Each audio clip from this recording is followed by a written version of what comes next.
अस्सलाम वालेकुम। आज मैं बना रही हूँ बहुत ही स्पेशल और ट्रेडिशनल रेसिपी रोट। और ये रोट की रोटी मैंने तैयार की है। इसको तबरक रोटी भी कहते हैं। मुहर्रमुल हराम में स्पेशल बनाई जाती है, नज़र न्याज भी की जाती है। तो आइए इस रेसिपी को देखते हैं कि ये किस तरीके से तैयार होती है। रोट बनाने के लिए मैंने लिया है 2 कप चक्की का आटा। आप मैदा भी इस्तेमाल कर सकते हैं। हाफ कप मैंने लिया है सूजी और 1/3 कप मैंने लिया है खुश्क दूध। 1.5 कप मैंने लिया है पाउडर शुगर। आम घर की चीनी जो है उसको मैंने पीस लिया है। कुछ नट्स है मेरे पास, ग्रेट किया हुआ मेरे पास नारियल है और पिस्ते बादाम काजू, ये मिक्स हैं तीनों चीज़ें। और ये मेरे पास है 4 मगज़। ये भी आप अपने टेस्ट के मुताबिक ज़्यादा या कम कर सकते हैं। 1 टेबल स्पून मैंने सौंफ लिया है और 1 टेबल स्पून मैंने खसखस लिया है। हाफ टी स्पून मैंने इलायची पाउडर लिया है और तकरीबन 2 पिंच मैंने लिया है नमक। तो ये तमाम चीज़ें हैं। इस को मैं बनाने के लिए घी इस्तेमाल करूँगी, देसी घी। तो चलिए स्टार्ट करते हैं। कढ़ाई के अंदर मैं शामिल करूँगी तकरीबन 3 टेबल स्पून के करीब घी। और सबसे पहले हम आटा भून लेंगे हल्की आंच पर। आटा मैंने छान लिया है और बिल्कुल लो फ्लेम पर हमने इसको भूनना है तकरीबन 6 से 7 मिनट, ताकि अच्छी सी खुशबू इसकी आनी शुरू हो जाए। तो देखें बहुत अच्छा सा हमारा आटा भून चुका है। बहुत ही प्यारी खुशबू आना शुरू हो जाए जब, तो आप समझें कि आटा भून चुका है। अब इसको मैं निकाल लूँगी किसी एक प्लेट में और सूजी को भून लेंगे। किसी बड़े बर्तन में आप निकाल लें और आप सूजी भूनते हैं। तकरीबन 1 से 1.5 टेबल स्पून घी डालेंगे और साथ ही सूजी डाल देंगे।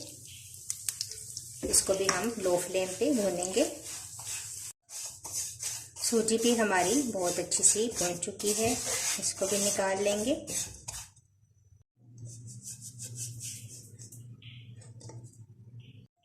अब मज़ीद थोड़ा सा घी शामिल करेंगे, तकरीबन 1 टेबल स्पून, और तमाम नट्स शामिल कर देंगे। इनको हम भून लेंगे।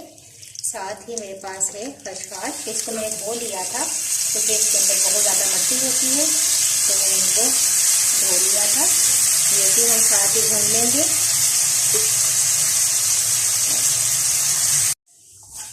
तकरीबन 2 मिनट आप इनको फ्राई करें और बस ये भी रेडी है। इनको भी निकाल लेते हैं।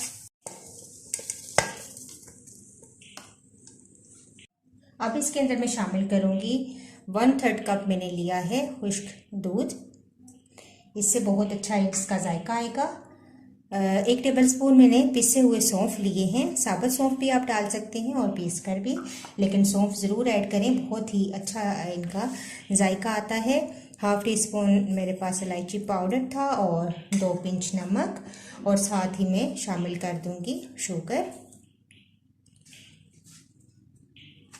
इन तमाम चीज़ों को शामिल करने के बाद अब हम इस आटे को गूंदेंगे।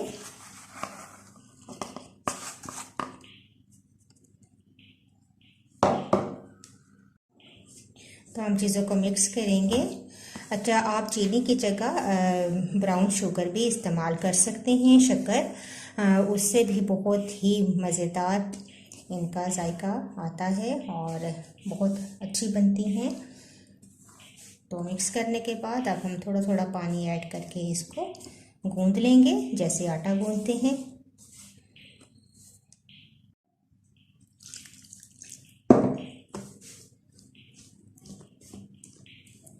अभी थोड़ा गर्म ही है। थोड़ा नीम गर्म हो तो भी आपने आटा गूंदना शुरू करना है, बिल्कुल इसको ठंडा नहीं करेंगे। थोड़ा थोड़ा पानी शामिल करेंगे। सूजी की वजह से ये टाइट हो जाएगा, थोड़ा सा हम इसको पतला ही रखेंगे।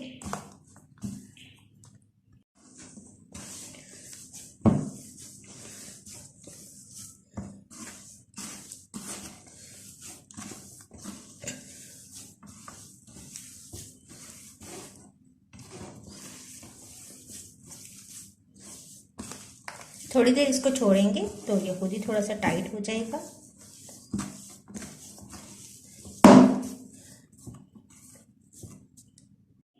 थोड़ा सा घी ऊपर लगा देंगे और छोड़ देंगे 10 से 15 मिनट के लिए। इसके बाद ये थोड़ा सा टाइट हो जाएगा तो फिर हम इसकी रोटी बेलेंगे। 15 मिनट गुजर चुके हैं। अब हम देखते हैं आटा काफ़ी सेट हो चुका है और जितनी इसकी थिकनेस हमें चाहिए थी इतनी ही है। अब मैं इसको निकालती हूँ और इसके पेड़े बनाती हूँ।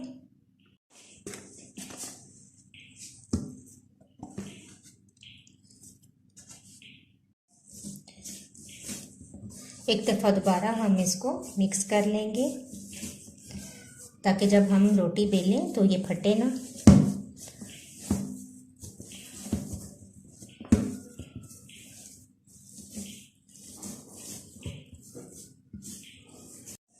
अब आप चाहें तो बड़ी रोटियां भी बना सकते हैं और चाहें तो कुकी कटर के साथ आप एक बड़ी सी रोटी बेलकर और कुकी कटर के साथ आप काट सकते हैं।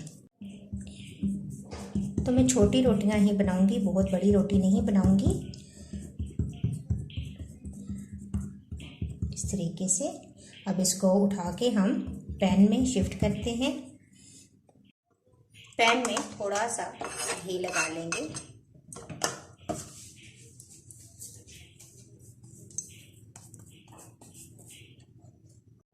पैन के अंदर रोटी को डालेंगे और यहाँ पर आप मज़ीद इसको फैला सकते हैं।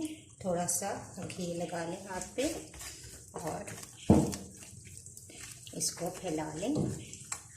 हल्की आंच पर अब हम इसको पकाएंगे।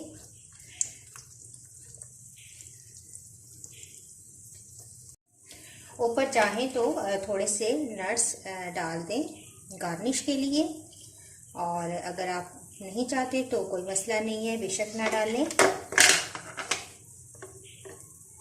और डाल के आप इसको हाथ की मदद से थोड़ा सा दबा दें।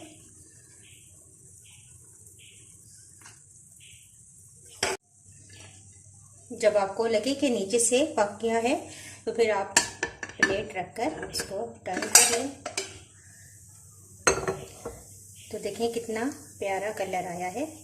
अब दूसरी साइड से हम इसको डाल देंगे।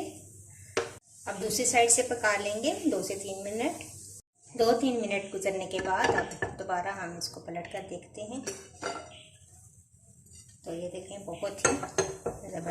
तो लीजिए रोट हमारा बिल्कुल रेडी है। बहुत ही मज़ेदार और स्पेशल रेसिपी मुहर्रमुल हराम की।